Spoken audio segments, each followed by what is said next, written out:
Na segunda-feira, em que o bairro inteiro jurou que a faxineira tinha enlouquecido ou dado algum golpe, o relógio da portaria ainda nem marcava 9 da manhã, quando um carro preto, comprido e brilhando como coisa de outro mundo, parou bem na frente do prédio mais velho da rua.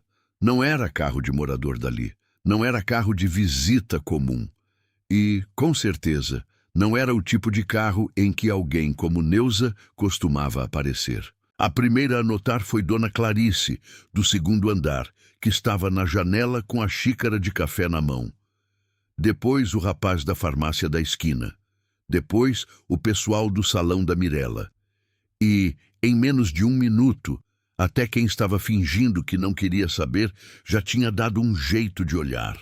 A porta do motorista se abriu, e foi Neuza quem desceu. Não com vassoura, nem com sacola de lixo, nem com a blusa desbotada que costumava usar para limpar escada. Ela saiu devagar, com um conjunto simples, elegante, sem exagero nenhum, mas novo. O cabelo, que antes andava quase sempre preso de qualquer jeito para o serviço não cair no rosto, estava alinhado num coque baixo. O que mais chocou, porém, não foi a roupa. Foi o jeito de andar. Neuza não estava apressada. Não estava encolhida. Não estava pedindo licença. Ela deu a volta no carro, abriu a porta de trás para um advogado de pasta de couro sair, e o silêncio que caiu na calçada foi daquele tipo que parece até que o barulho do mundo diminuiu só para a humilhação dos outros aparecer melhor. Breno, o síndico, largou o jornal em cima do balcão da portaria e saiu tão rápido que quase tropeçou no próprio chinelo de couro. "O que é isso, Neuza?" Ela olhou para ele sem baixar a cabeça. E aquilo, só aquilo, já foi suficiente para mais gente sentir um frio estranho. "Bom dia, Breno." "Que palhaçada é essa?" ele perguntou, olhando do carro para o advogado, do advogado para ela. "Isso aqui é prédio de família, não é lugar para fazer cena." Neuza segurou a alça da bolsa com calma. "Cena vocês fizeram muito tempo com a minha vida. Hoje eu vim resolver outra coisa." O advogado se aproximou, abriu um documento e falou com a voz profissional de quem não estava ali para a fofoca. "Estamos aqui para tratar da proposta formal de aquisição do edifício." A expressão de Breno desmontou. "Aquisição de quê?" Neuza respondeu antes do advogado. "Do prédio. Eu vim comprar o prédio. Se você já viu alguém ser humilhado por anos e depois voltar de cabeça erguida diante de todo mundo, então fica comigo até o fim. Porque o que aconteceu com Neuza não foi sorte caída do céu, nem golpe escondido. Foi uma verdade comprada com cuidado, coragem e muita dor. Até aquela manhã, para quase todo mundo da rua, Neuza era só a faxineira do edifício São Dimas. O prédio ficava no centro velho da cidade, numa rua que um dia tinha sido chique e, com o passar dos anos, foi ficando cansada. As marquises estavam manchadas, as lojas do térreo viviam trocando de dono, os apartamentos eram pequenos, os azulejos do hall tinham rachaduras antigas, e o elevador fazia um barulho que sempre dava a impressão de que pararia entre 2 andares numa hora ruim. Mesmo assim, muita gente ainda morava ali porque o aluguel era mais barato que em outros cantos e porque, no fundo, o São Dimas era o tipo de prédio que acolhia quem a cidade já não tratava com tanta delicadeza. Viúva com aposentadoria curta, casal brigado que não conseguia comprar casa, estudante, costureira, taxista, gente apertada, cansada, orgulhosa demais para admitir que estava sobrevivendo por pouco. E no meio daquela sobrevivência toda, Neuza era quem limpava o que os outros deixavam para trás. Ela lavava a escada cedo, antes do movimento engrossar. Recolhia lixo dos andares. Tirava saco rasgado que vazava no corredor. Esfregava a marca de sapato no hall. Limpava a portaria quando Breno dizia que estava suja de novo. Desentupia ralo com a mão enluvada. Levava a compra para morador que não queria subir com peso. E ainda fazia umas diárias por fora em 2 apartamentos e num escritório de contabilidade ali perto, porque só o dinheiro do prédio não dava. Aos 44 anos, Neuza tinha o corpo de quem conhecia a dor dos joelhos e a pressa do ônibus. Contava moedas, sim, não todo dia, mas nos piores dias, às vezes para passagem, às vezes para completar o gás, às vezes para não precisar escolher entre marmita e remédio para a pressão. O mundo não tinha sido generoso com ela. E, para piorar, ainda parecia achar que podia cobrar gratidão por qualquer migalha. Ela morava em uma kitnet de aluguel a 3 ruas dali. Pequena, abafada no verão, fria no inverno. Tinha um fogão de 2 bocas, uma geladeira antiga que gemia durante a noite, e uma mesa pequena onde cabiam ela, um prato, uma conta atrasada e a coragem de continuar. Não tinha marido. O homem com quem tinha tentado dividir a vida tinha ido embora anos antes, no mesmo tempo em que ela enterrava o pai e aprendia, sozinha, a lidar com a doença da mãe. Depois que a mãe também se foi, o que ficou foi trabalho. Trabalho e uma amizade que valia como família. Mirella. Mirella tinha um salão pequeno do outro lado da rua. Fazia unha, escova, sobrancelha, maquiagem de noiva quando aparecia. Falava muito, ria alto, brigava rápido e defendia Neuza como se defendesse o próprio sangue. "Um dia você ainda sai desse prédio pisando bonito, viu?" dizia enquanto passava base na unha de alguma cliente e olhava Neuza pela porta de vidro. Neuza sempre respondia do mesmo jeito.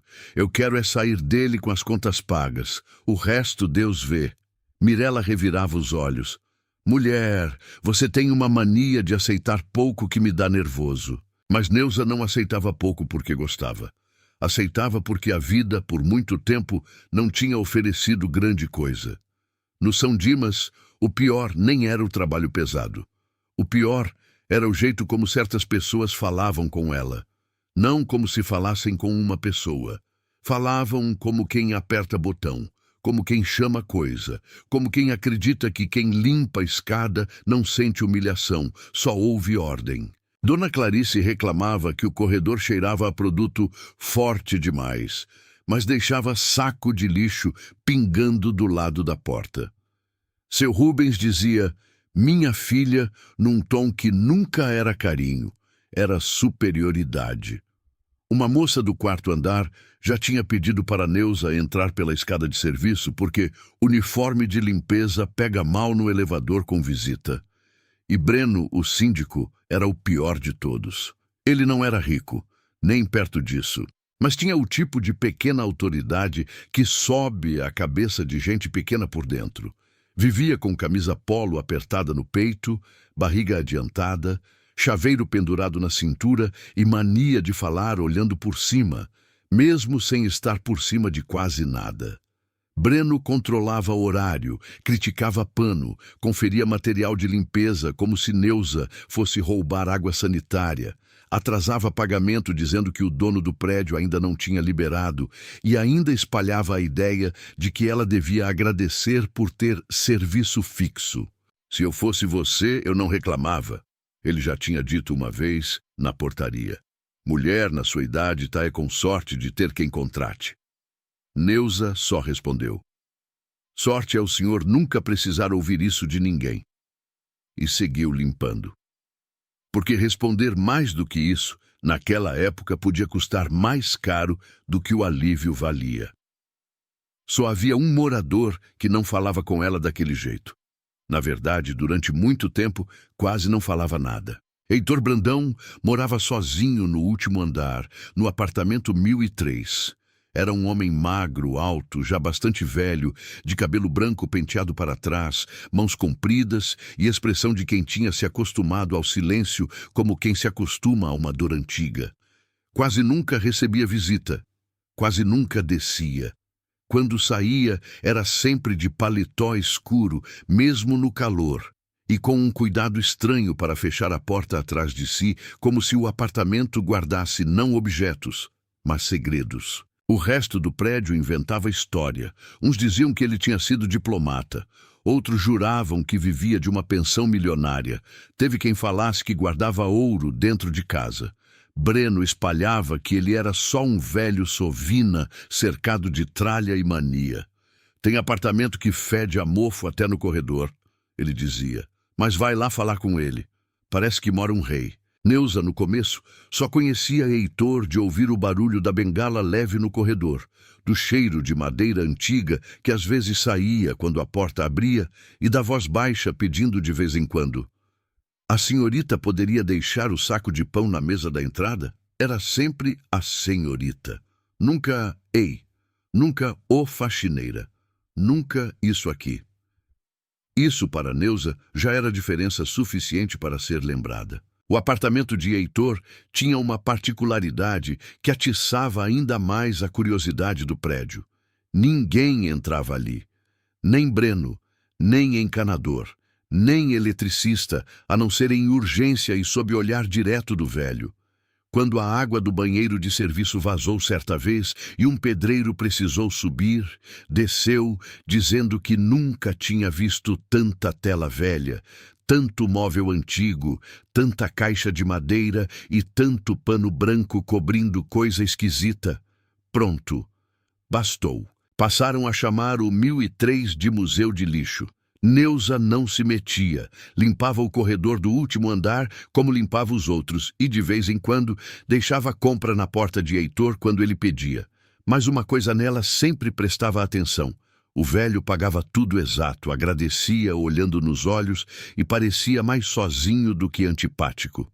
A primeira vez que Heitor realmente a observou de outro jeito foi numa terça-feira abafada, pouco depois do almoço. Neuza estava tirando o lixo do andar quando viu um pequeno envelope pardo caído bem perto da porta do 1003.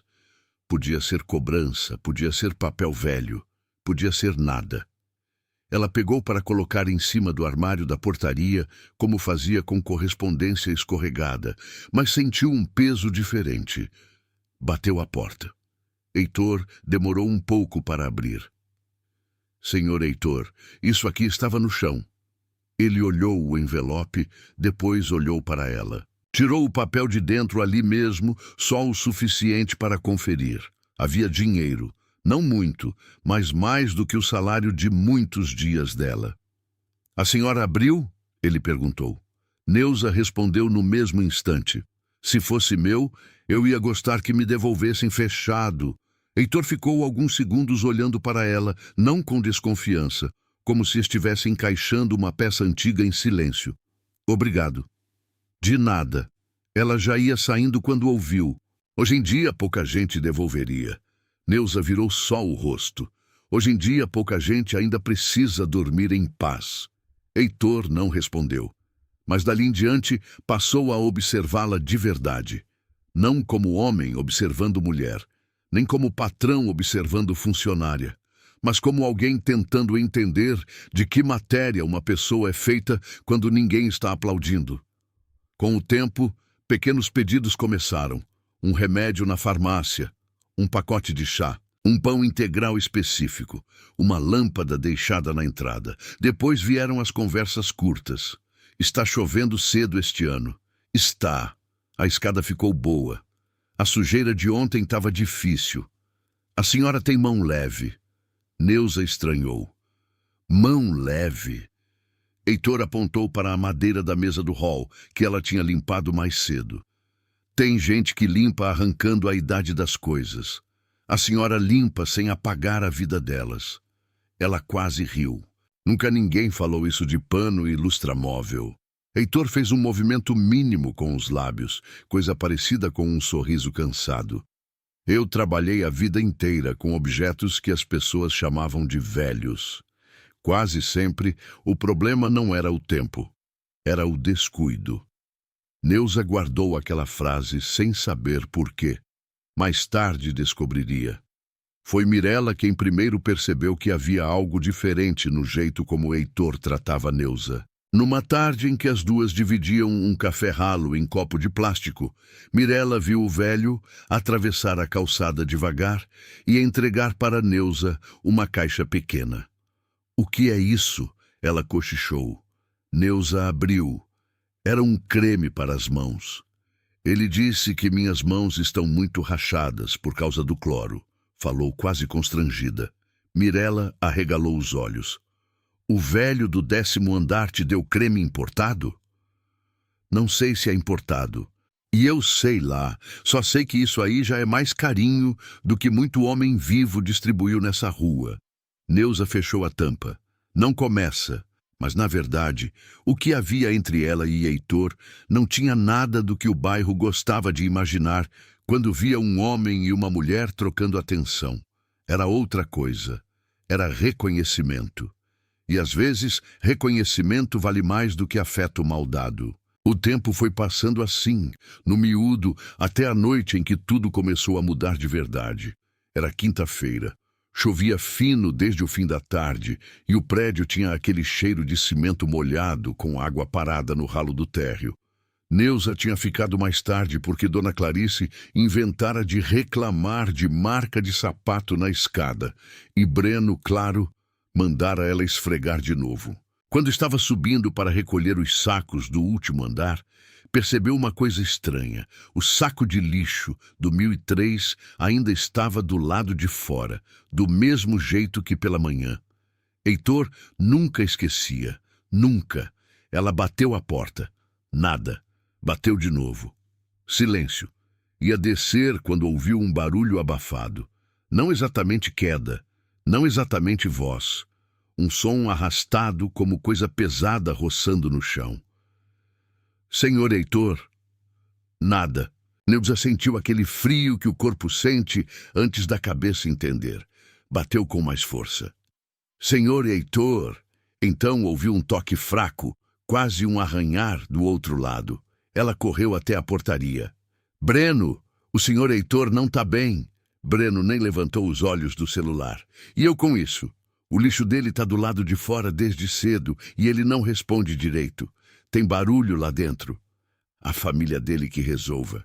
Até a família vir pode ser tarde. Breno bufou. Neuza, para de arrumar problema. Se a gente arromba aquela porta e não é nada, sobra para quem? Ela ficou olhando para ele por um segundo que pareceu comprido demais. Naquele instante, alguma coisa nela cansou de obedecer. Sobra para a consciência de quem fingiu que não ouviu. Subiu correndo de novo, acompanhada de Mirella, que tinha acabado de fechar o salão e vinha atravessando a rua com a chave na mão. As duas chamaram, até que finalmente ouviram o trinco se mexer por dentro. A porta abriu só um pedaço. Heitor apareceu torto, uma lateral do rosto caída, os olhos confusos, a fala embolada e o braço pendendo estranho. Neuza não precisou de médico para saber. Tinha visto o pai ficar daquele jeito anos antes. AVC, ela sussurrou e já puxou o celular de Mirella. Chama a ambulância agora.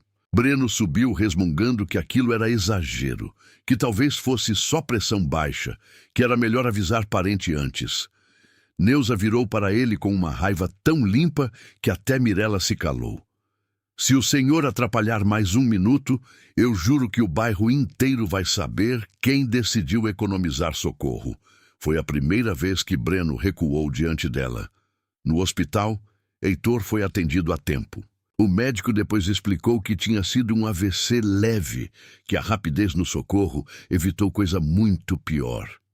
Neuza ficou até quase 2 da manhã esperando notícia, ainda com roupa de trabalho, cheiro de desinfetante e coração acelerado. Mirella ficou junto, revezando café ruim de máquina e indignação. Os sobrinhos de Heitor só apareceram quando o pior tinha passado. Vieram de carro bom, roupa cara e cara de susto ensaiado.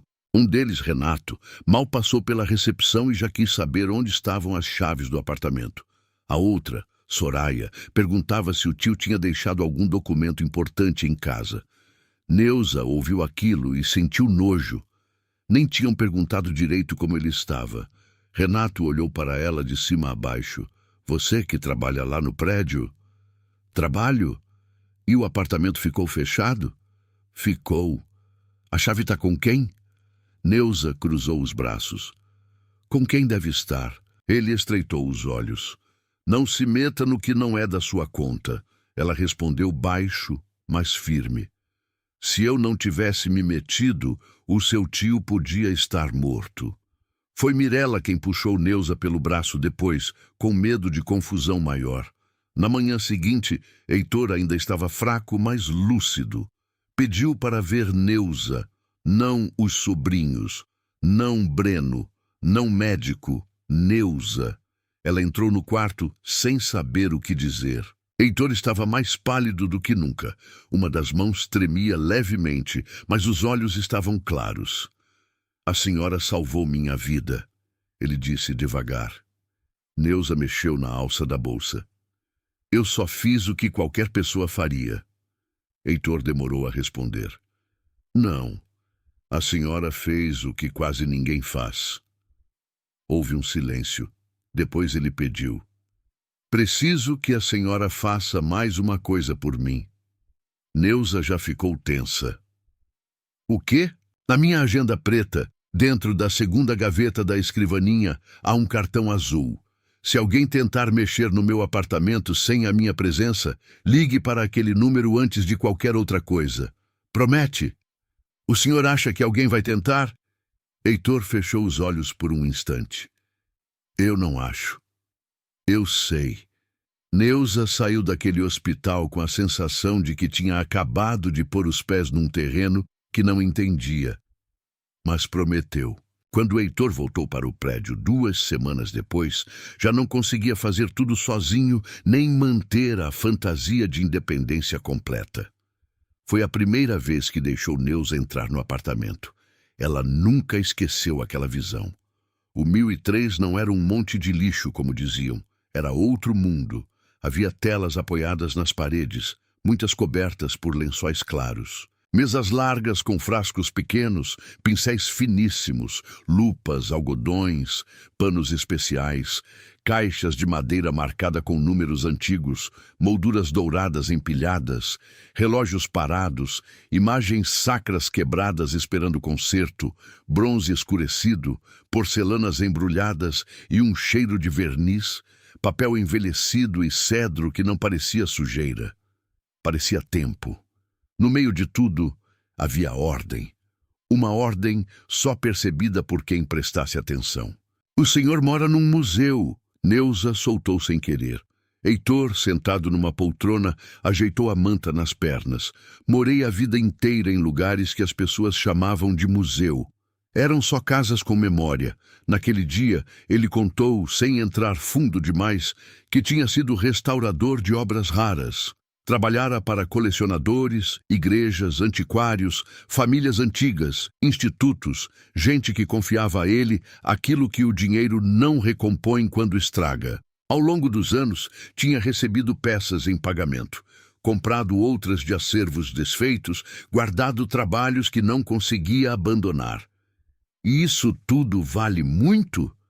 Neuza perguntou, mais por curiosidade do que por ambição. Heitor olhou para uma tela coberta perto da janela. Algumas coisas valem mais do que dinheiro, e por causa disso também valem muito dinheiro. Mas ele não falou em milhões, não falou em fortuna, não falou em herança. E Neuza, sincera como sempre, também não perguntou além disso. O que ela fez foi outra coisa. Organizou os remédios, separou horários, anotou consulta, conferiu se tinha sopa, arrumou o lixo sem tocar no que ele não autorizava. Ligou a luz do corredor quando percebeu que ele voltava cansado do médico. Levou pão fresco quando viu que a cesta estava vazia. Uma vez, até costurou o botão do casaco dele, porque percebeu que estava pendurado havia dias. Nada disso parecia grande. E quase sempre é assim que confiança começa. Só que confiança, quando nasce no lugar errado para quem vive de olho em herança, incomoda. Os sobrinhos de Heitor passaram a aparecer mais. Renato vinha de carro importado, falava alto, reclamava do cheiro do apartamento e dizia que o tio precisava ir para uma clínica melhor, mais adequada ao padrão da família. Soraya vinha com perfume forte, cara de dó mal feita e perguntas demais sobre documentos, contas, apólices e inventário. Nenhum dos dois passava mais de 40 minutos lá dentro. Nenhum dos dois sabia qual remédio era tomado à noite. Nenhum dos dois percebeu que Heitor já não conseguia abrir sozinho um frasco de vidro, mas os dois perceberam muito rápido que Neuza andava entrando no 1003. Pronto. Foi o bastante. Breno começou a espalhar na portaria que a faxineira estava ganhando intimidade demais com o velho do último andar. Dona Clarice comentou com a amiga que mulher pobre, quando fareja dinheiro, aprende a subir escada mais rápido. Um rapaz do térreo brincou alto que Neuza logo apareceria de salto.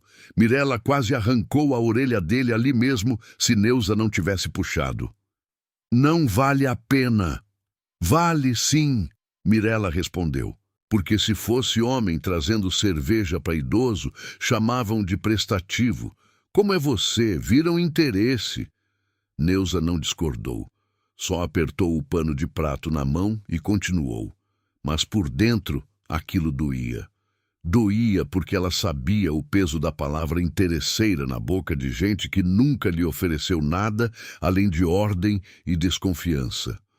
Doía porque a vida inteira tinha tomado cuidado para não dar motivo. E doía ainda mais porque desta vez, mesmo sem ter feito nada errado, parecia que o motivo já estava pronto no olhar dos outros. Heitor percebeu. Numa tarde em que ela deixava chá na bandeja, ele perguntou: "Estão falando?" Neuza nem quis bancar a forte. "Estão." "E a senhora pensa em parar de vir?" Ela demorou a responder. "Penso em não dar dor de cabeça para o senhor." Heitor fez um esforço para se levantar um pouco mais na poltrona. "A senhora não me dá dor de cabeça. A senhora me dá paz." Aquilo ficou com ela o resto da semana. Foi também nessa fase que Heitor começou a fazer perguntas que pareciam soltas, mas não eram. Perguntava se Neuza acreditava que família tinha obrigação de amar. Perguntava se dinheiro piorava o caráter ou só revelava. Perguntava o que ela faria se tivesse uma chance de mudar de vida. Neuza respondia do jeito dela, simples, sem discurso bonito. Família era que respeitar primeiro. Dinheiro bota coragem em ruim e cansaço em pobre. E se eu pudesse mudar de vida? Comprava tempo. Tempo para dormir sem medo. Tempo para almoçar sentada. Tempo para não precisar aceitar humilhação. Heitor ouvia mais do que falava. Uma noite, enquanto organizava uma caixa de remédios, Neuza viu sobre a mesa uma fotografia antiga. Nela, Heitor aparecia mais jovem ao lado de uma mulher de vestido claro e um menino pequeno segurando um carrinho de lata. A foto estava gasta nas bordas. "Sua família?" ela perguntou. Heitor olhou a imagem por muito tempo. Era. Neuza não insistiu. Mas dias depois, ele mesmo explicou, entre uma tosse e outra, que tinha perdido a mulher ainda novo, que o filho morrera adolescente num acidente de carro e que, depois disso, o resto da família passou a cercá-lo mais por patrimônio do que por afeto. Quem perde uma casa grande por dentro acaba aprendendo a morar no silêncio. Foi talvez a frase mais triste que Neuza ouviu dele. E, de algum jeito, também foi a frase que fez tudo ficar mais claro. O velho do último andar não era só recluso, era ferido.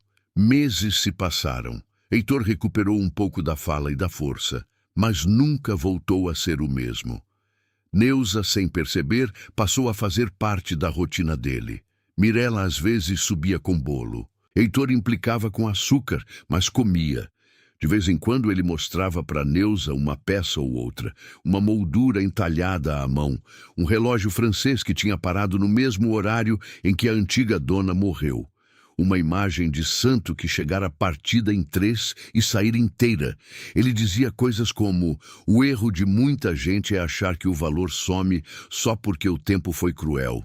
E Neuza escutava, ainda sem perceber que aquelas frases não eram só sobre madeira, tela e bronze.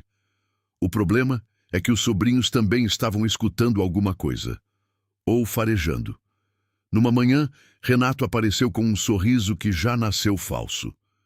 "Tio, O senhor devia facilitar as coisas. Tem tanta peça aqui que podia vender umas, respirar melhor, resolver o futuro. Heitor respondeu seco. Meu futuro já está mais curto do que você gostaria. Não precisa administrar. Soraya tentou outro caminho. Ninguém quer nada seu, tio. A gente só quer ajudar. Heitor sorriu com uma tristeza que doeu até em Neuza. Se ajuda fosse o que vocês queriam, teriam vindo antes do derrame. A partir daí, a guerra ficou menos escondida. Renato começou a pressionar Breno para vigiar quem subia ao último andar. Soraya perguntava aos vizinhos se Heitor parecia confuso. Breno, de olho em vantagem, passou a dizer que idoso doente era responsabilidade da família e que gente de fora não devia assinar nada, tocar em nada, nem inventar proximidade. Neuza seguiu como sempre, mas agora com um aperto no peito que crescia. E então veio a tarde que partiu a história em duas. Heitor tinha ido fazer exames mais longos numa clínica e passaria algumas horas fora. Antes de sair, chamou Neuza e deixou uma coisa simples, porém séria. Se alguém tentar entrar aqui mexendo nas caixas da sala, ligue para o cartão azul da agenda. O senhor ainda está com isso na cabeça? Estou. O senhor acha mesmo que... Neuza, ele interrompeu, já cansado. Prometa só que vai ligar. Ela prometeu. Pouco depois do almoço, o prédio começou a ter um movimento esquisito.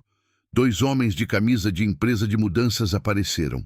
Depois, subiram com um carrinho de carga. Breno veio atrás, com a prancheta na mão e um sorriso pequeno demais. Neuza estava no térreo, espremendo pano no balde, quando ouviu. Pode subir. O sobrinho autorizou. Ela levantou na hora. Subir para quê?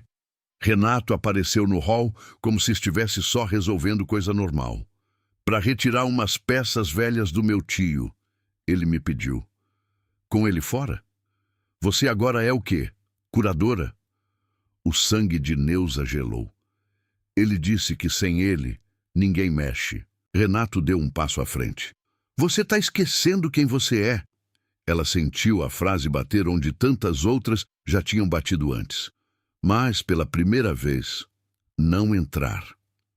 E você está esquecendo quem chamou a ambulância quando ele estava caído. Soraya apareceu logo atrás, já irritada. Breno, tira essa mulher daqui. Breno cruzou os braços. Neuza, vai cuidar do seu serviço. Os 2 homens da mudança já tinham começado a subir. Foi aí que Neuza lembrou do cartão azul. Sem pedir licença, largou o pano, correu até a escada e subiu mais rápido do que o joelho queria. Entrou no 1003 com a chave reserva que Heitor deixava. Foi direto à escrivaninha, puxou a segunda gaveta, achou a agenda preta e o cartão azul. O nome impresso nela dizia Samuel Teles, advogado e representante patrimonial. Ela ligou com a mão tremendo, explicou tudo em frases atropeladas. Do outro lado, a voz ficou séria na hora. Não deixe ninguém sair com nada. Estou indo com a polícia. Quando desceu, Renato já mandava embalar uma tela grande coberta por pano cru. Soraya examinava uma caixa de madeira, como quem olha cofre. Breno fingia normalidade. Neuza desceu os degraus, com o telefone ainda na mão, e se colocou na frente da porta do elevador. Ninguém tira nada daqui. Renato riu. Sai da frente. Não saio. Você está se achando dona? Neuza respirou fundo. Não, mas também não sou capacho de ladrão. A palavra caiu como tapa. Breno avançou um pouco. Olha o que você fala. Eu tô olhando, Breno. Quem devia ter vergonha é quem abriu o prédio para roubo. Se você acha que coragem só aparece em gente grande ou poderosa, presta atenção nisso. Tem hora em que uma mulher cansada, humilhada e subestimada a vida inteira descobre que o medo não manda mais nela. E foi exatamente isso que aconteceu ali. Renato tentou passar por ela no braço. Mirella, que tinha visto a movimentação do salão, atravessou a rua com o celular gravando. Encosta nela e você vai aparecer bonito no vídeo. Os homens da mudança congelaram. 10 minutos depois, que pareceram meia hora, o advogado chegou com 2 policiais. Samuel Teles era um homem de terno claro, cabelo grisalho e pressa limpa no olhar. Bastou ele ver a cena para entender que Heitor não estava delirando havia semanas.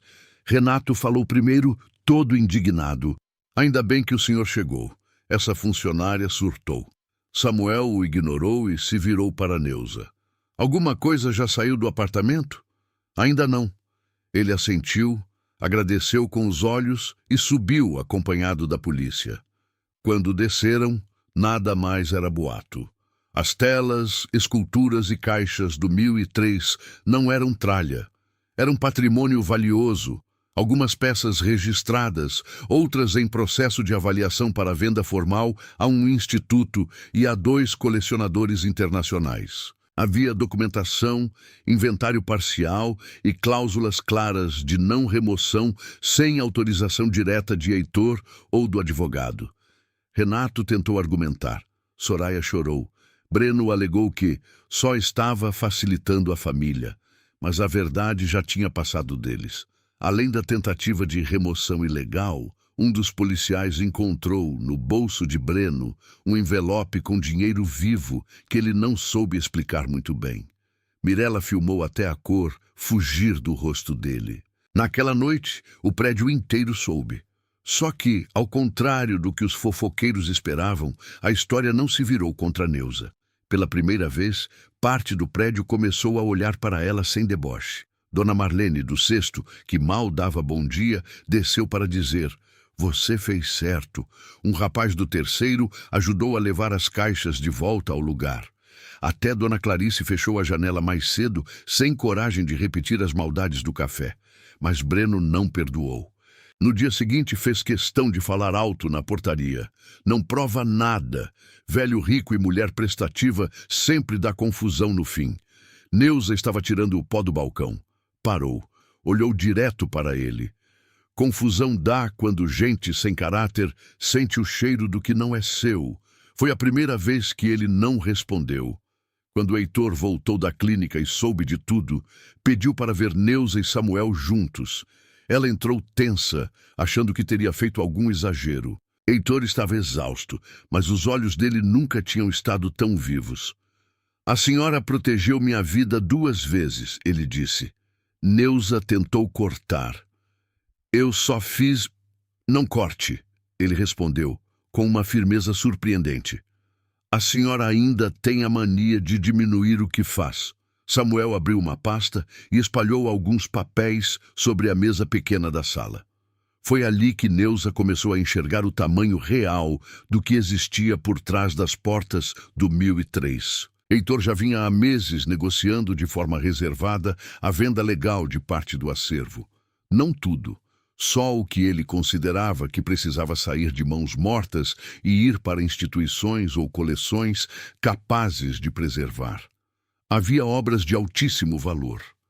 Não porque fossem enfeitadas, porque eram raras, restauradas por ele próprio ao longo de décadas, com procedência, história e compradores sérios.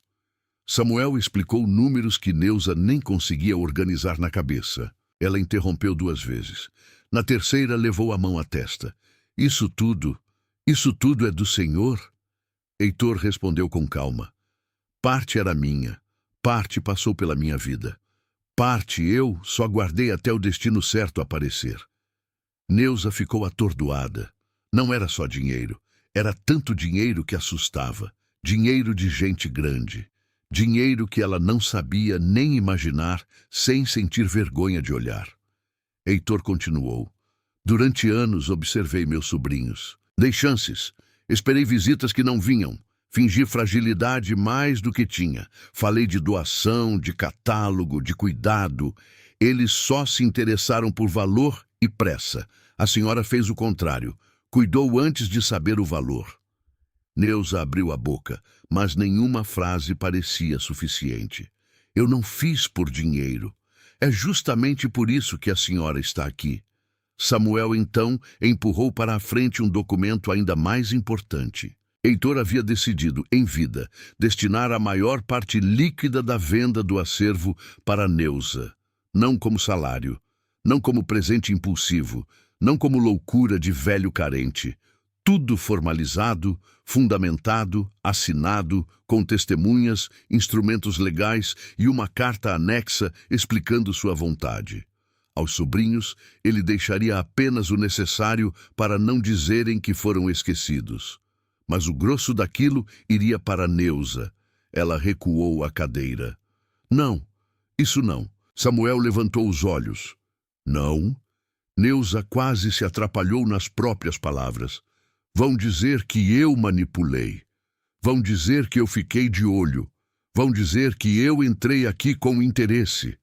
Eu não quero isso, senhor Heitor. Eu não quero esse peso.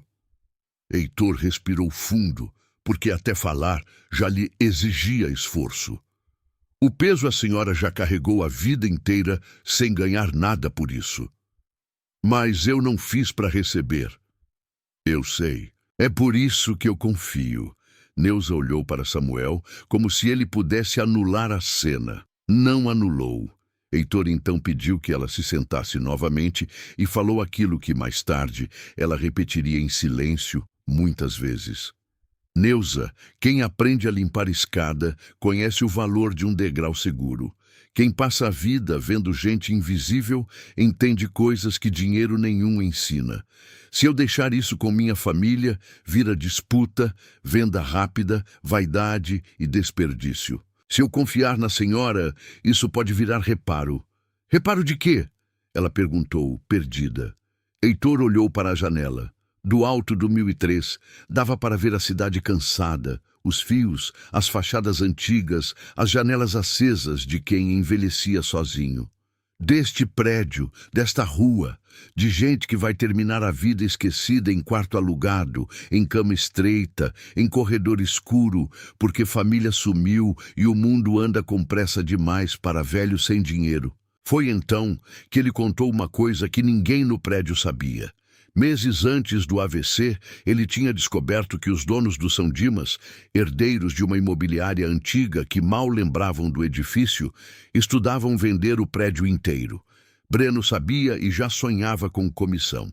Heitor, que vivera ali tempo suficiente para conhecer as paredes e o abandono escondido nos apartamentos, alimentava uma ideia silenciosa: transformar aquele lugar num espaço digno para idosos sem família. Nada luxuoso, mas limpo, seguro, com atendimento, comida, convivência e respeito.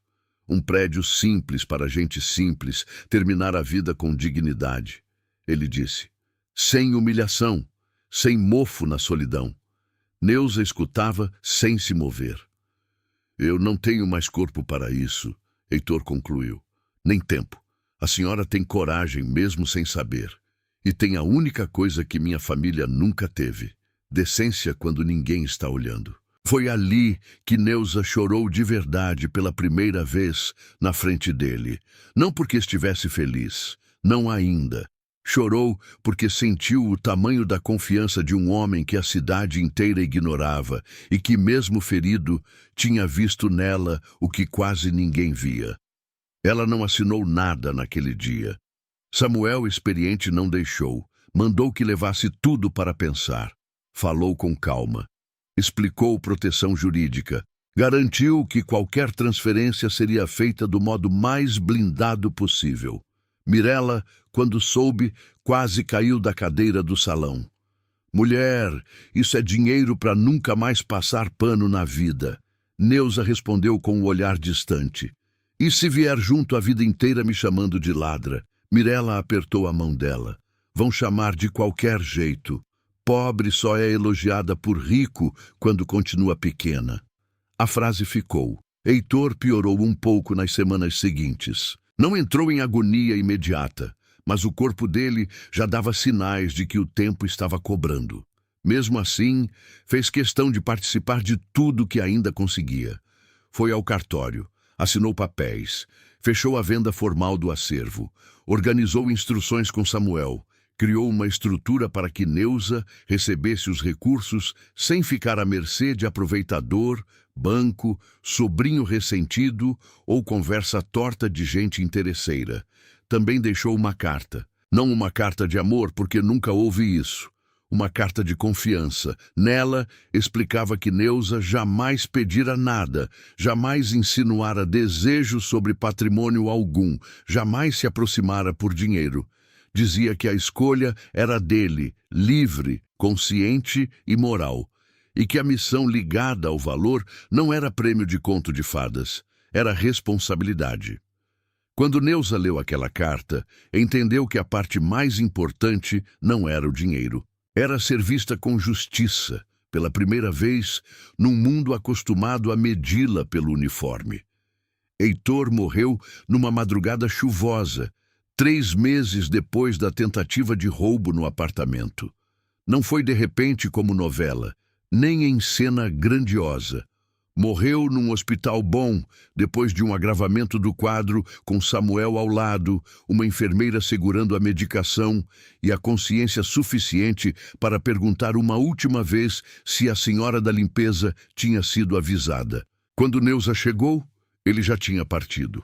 Havia um lençol branco até o peito e um silêncio limpo no quarto. Ela ficou parada, sem conseguir avançar logo. Só quando Samuel tocou o braço dela é que Neuza se aproximou. Olhou para aquele rosto agora sem peso e sussurrou o único adeus que conseguiu. O senhor descansou então. No velório, os sobrinhos fizeram escândalo. Renato questionou documentos. Soraya insinuou manipulação. Algumas pessoas olharam torto para Neuza. Outras, curiosas, queriam medir no rosto dela se já havia luxo. Só que a carta de Heitor foi lida. Samuel fez questão. E cada frase parecia colocar a verdade em ordem.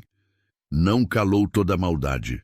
Maldade não morre fácil, mas impediu a mentira de virar dona da história. A partir daí, o processo foi longo. Meses de papel, reunião, imposto, assinatura, compra formal, avaliação, negociação com os herdeiros da imobiliária dona do prédio, auditoria de contas, levantamento de débitos escondidos e descoberta de pequenos desvios que Breno fazia. Havia tempo usando manutenção, fundo de caixa e emergências inventadas. Breno perdeu o cargo antes de entender direito como. Saiu falando que tudo era armação. Ninguém ligou. Renato entrou na justiça. Perdeu as primeiras tentativas. Soraya sumiu quando percebeu que o dinheiro já tinha endereço e proteção legal. Neuza, nesse meio tempo, mudou.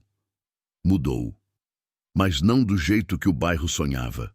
Ela não apareceu com joia espalhafatosa, nem salto impossível. Não foi morar em cobertura na praia. Não virou mulher de nariz empinado. Primeiro, ela dormiu. Dormiu sem calcular ônibus. Dormiu sem contar se o arroz dava até quinta. Dormiu sem o medo constante de uma conta empurrar a outra. Depois, pagou as dívidas que ainda a amarravam ao passado. Arrumou a própria saúde. Fez exame que vinha adiando havia anos. Ajudou Mirella a ampliar o salão, porque amiga de verdade é riqueza rara. Comprou roupas boas, sim, mas comprou devagar, quase pedindo desculpa ao espelho no começo. Aprendeu a sentar em escritório de advogado sem achar que estava no lugar errado. Aprendeu a dizer não entendi sem vergonha. Aprendeu a ouvir termos difíceis e pedir tradução para a vida real. Acima de tudo, aprendeu uma coisa que dinheiro nenhum ensina sozinho, que dignidade não mora na conta bancária, mas às vezes precisa dela para não ser esmagada. Quando tudo enfim ficou pronto, Samuel ligou numa sexta-feira. Segunda-feira fazemos a visita formal ao prédio. Neuza ficou em silêncio do outro lado. A senhora pode desistir, ele disse. E não vou desistir. Tem certeza? Ela olhou para a janela da kitnet, para o prédio da frente, para o pouco que ainda era e o muito que já não precisava continuar sendo. Passei a vida inteira entrando naquele lugar pela porta de serviço. Acho que já está na hora de entrar por outra. Foi assim que chegou aquela segunda-feira do carro preto. O carro era dela, mas quem escolheu não foi vaidade. Samuel insistiu que, para certas reuniões, o mundo presta atenção em símbolos antes de ouvir palavra. Neuza achou ridículo no começo. Depois entendeu. Havia gente ali que só respeitaria o que brilhasse primeiro. Então, Brilhou. Quando subiu com Samuel até o hall, o prédio parecia prender o ar. Dona Clarice espiava da escada.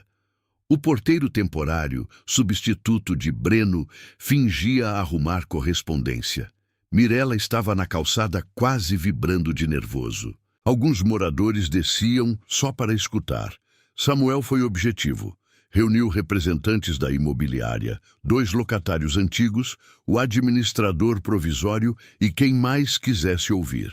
Explicou que o edifício havia sido adquirido legalmente por Neuza Ferreira, por meio de sua sociedade patrimonial recém-constituída, e que haveria uma fase de transição. Foi um terremoto. Como assim por ela? Dona Clarice disparou. Pela faxineira? Isso é deboche? E a gente vai ser despejado? Eu sabia que tinha safadeza nesse negócio, gritou uma voz no fundo. Neuza ouviu tudo. Deixou-o ouvirem. Depois, deu um passo à frente. A rua inteira estava acostumada a vê-la abaixar a cabeça.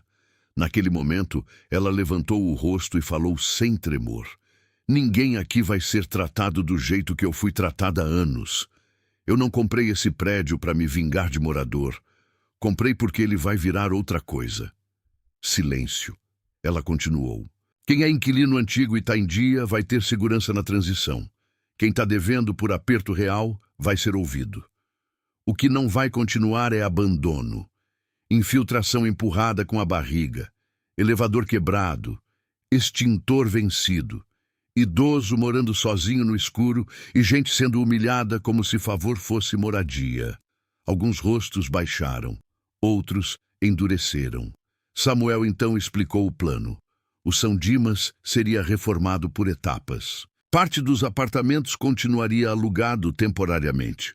Outra parte seria convertida no Residencial Brandão, um espaço de moradia assistida para idosos sem rede de apoio familiar, com aluguel social, atendimento básico conveniado, cozinha coletiva, área de convivência e quartos adaptados.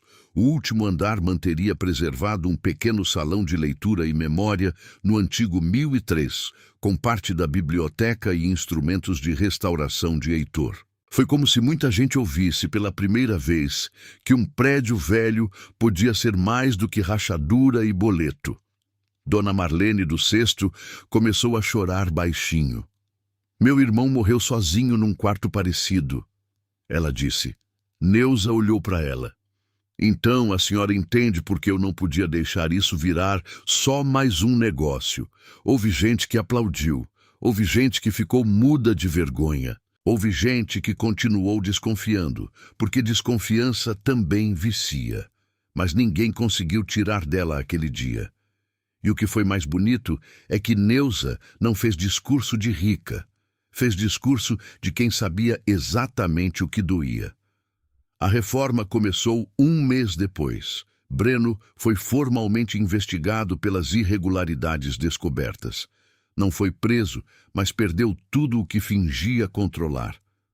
Tentou espalhar a história de que Neuza só tinha dado sorte com velho rico. Só que agora a rua já conhecia outra versão. E quando uma versão verdadeira é sustentada por trabalho, carta, documento e caráter, a fofoca perde força. Mirela ganhou um pequeno espaço no térreo renovado para abrir um salão melhor, com um dia por semana dedicado às senhoras do residencial.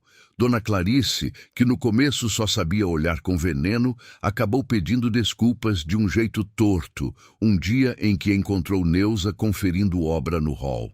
Eu falei coisa que não devia, Neuza não fez drama. Falou. Eu achei que era golpe. Quase todo mundo achou. Dona Clarice abaixou os olhos. E você vai me mandar embora? Neuza respondeu com a serenidade de quem finalmente escolhia como usar poder. Eu não comprei esse prédio para repetir crueldade. Foi a primeira vez que Dona Clarice chorou na frente dela. Renato tentou ainda um último ataque público, aparecendo numa obra, acompanhado de um jornalista local, para insinuar que Neuza tinha se aproveitado da fragilidade de Heitor. Samuel apareceu com a carta assinada, com registros, com data, com laudos de capacidade, com tudo. O jornalista foi embora sem matéria. Renato, sem moral. Os meses viraram um ano, e aquele prédio cansado foi ganhando outra respiração. Paredes claras, corrimão seguro, elevador novo. Portas mais largas, banheiros adaptados, refeitório simples, bonito e limpo, uma sala de convivência com plantas, livros, rádio antigo funcionando e 2 poltronas restauradas que tinham sido do próprio Heitor. No antigo 1003, Neuza mandou manter o essencial. A mesa de trabalho, alguns pincéis, uma lupa, um relógio parado, a fotografia antiga que ela um dia encontrara sobre a mesa e uma frase enquadrada, retirada de uma anotação dele. Nem tudo que o tempo desgasta está perdido. Às vezes, só está esperando cuidado. Quando o Residencial Brandão abriu as portas para os primeiros moradores, Neuza estava no hall do mesmo jeito que passara tantos anos, em pé, observando entrada e saída. Só que agora ninguém gritava do corredor pedindo pano. Ninguém mandava ela entrar pela escada de serviço. Ninguém conferia cloro, como se ela fosse suspeita de roubo. Os primeiros idosos chegaram aos poucos. Um senhor viúvo que morava de favor na casa da sobrinha e já sentia que incomodava. Uma professora aposentada sem filhos que estava sendo despejada da pensão. Um casal de irmãos muito velhos que dividia quarto úmido nos fundos de uma mercearia.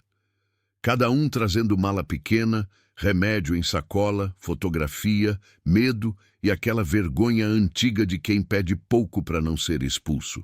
Neuza recebia todos do mesmo jeito. Aqui ninguém está fazendo favor para ninguém. Aqui é direito de descansar com dignidade. Foi assim que o dinheiro ganhou sentido. Não no carro, não na roupa, não na conta, mas no uso. Heitor não viu a obra pronta. Não viu o letreiro novo, nem os idosos sentados tomando café na varanda coletiva. Não viu Mirella fazendo unha de Dona Ruth, nem o antigo elevador subindo sem gemer. Mas de alguma forma estava em tudo. No salão de memória do 1003, Samuel sugeriu uma placa discreta. Neuza aceitou. Nela estava escrito: Heitor Brandão acreditou que o valor das coisas e das pessoas não desaparece quando o mundo deixa de olhar. No dia da inauguração oficial, a rua inteira apareceu. Não por fofoca daquela vez, por espanto bonito. Os jornais locais vieram. A farmácia mandou flores. Até gente que nunca tinha dado bom dia quis entrar para ver. Mirella, toda orgulhosa, fez questão de ficar perto da amiga. Olha você, disse baixinho, quando Neuza passou por ela de roupa clara, bonita e sem nenhum excesso. Quem te viu contando moeda para ônibus? Neuza sorriu com os olhos marejados. Eu ainda conto muita coisa. O quê? Quem ficou do meu lado quando eu não tinha nada? Mirella apertou sua mão. Na cerimônia simples, Samuel falou pouco. Disse que aquele projeto nascia de uma escolha rara e de uma confiança merecida.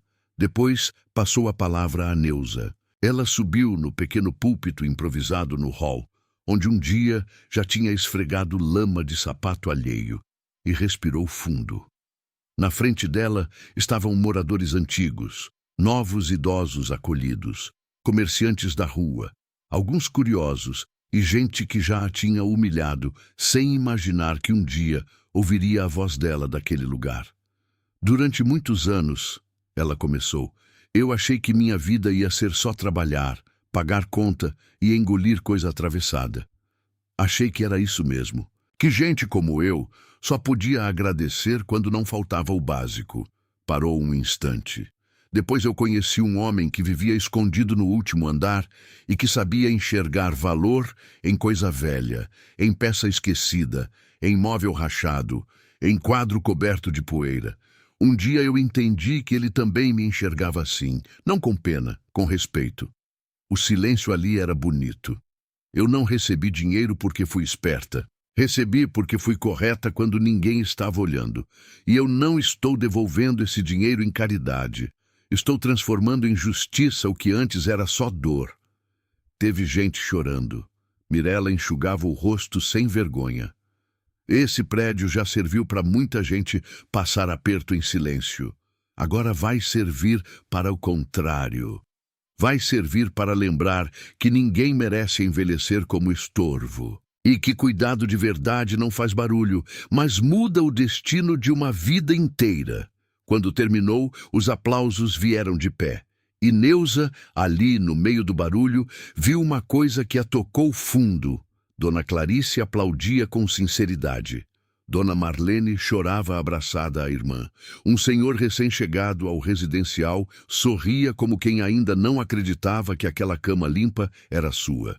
E do lado da porta, um menino do comércio da esquina observava tudo, como se aprendesse cedo que a cidade também pode mudar de dono moral.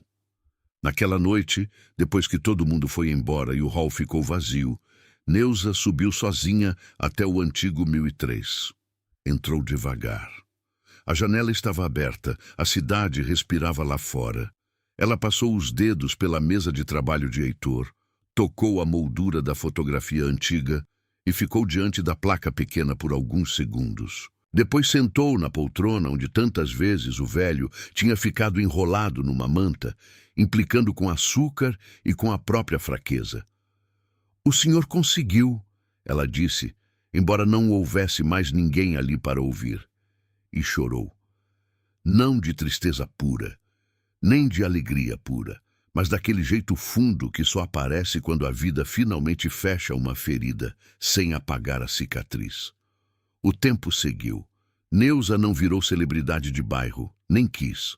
Continuou acordando cedo. Continuou andando pelos corredores, só que agora andava para verificar se os idosos tinham tomado café, se o encanamento estava bom, se a equipe de limpeza tinha tudo, se Dona Ruth precisava de consulta, se seu Amadeu queria jornal, se a oficina de memória daquela tarde estava pronta.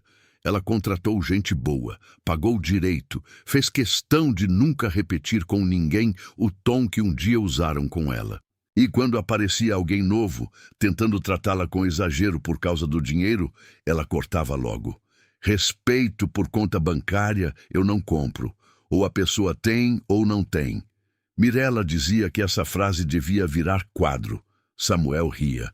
Os moradores antigos foram entendendo, aos poucos, que Neuza não tinha comprado o prédio para subir em cima deles, mas para levantar o que estava caindo. Uns ficaram. Outros saíram por escolha própria. Novas vidas entraram. O São Dimas deixou de ser São Dimas e virou Residencial Brandão. Mas quem viveu a fase anterior sempre soube. As paredes continuavam as mesmas. O que mudou foi a intenção que morava dentro delas. Anos depois, quando uma repórter de televisão perguntou a Neuza qual tinha sido o momento exato em que ela se sentira rica, muita gente esperou que ela falasse do carro, da compra do prédio ou do dia em que viu o primeiro depósito milionário. Ela pensou um pouco antes de responder. Eu me senti rica no dia em que entrei aqui sem abaixar os olhos. A repórter ficou muda um segundo. Neuza então completou. Porque dinheiro ajuda muita coisa, mas o que muda a alma da gente é parar de pedir desculpa por existir. E essa era a verdade. A verdade não era que uma faxineira deu sorte. A verdade era que uma mulher honesta cuidou de um homem sozinho quando todo mundo só enxergava o patrimônio dele. A verdade era que esse homem testou a própria família e descobriu, tarde, mas a tempo, que o afeto que merecia não vinha do sangue. A verdade era que Neuza defendeu a vida dele, protegeu um acervo valioso, impediu um roubo e recebeu, em troca, não um prêmio mágico, mas a responsabilidade de transformar dinheiro em dignidade. O carro de luxo da segunda-feira chamou a atenção. O advogado na portaria virou assunto. A proposta de compra do prédio fez o bairro ferver, mas nada disso era o centro da história. O centro era outra coisa. Era a confiança, era a coragem, era o momento em que uma mulher que contava moedas para o ônibus decidiu que não deixaria o medo fazê-la fugir do lugar que a vida, pela primeira vez, estava lhe oferecendo com justiça. No fim, Heitor não enriqueceu Neuza só com dinheiro. Enriqueceu com uma missão.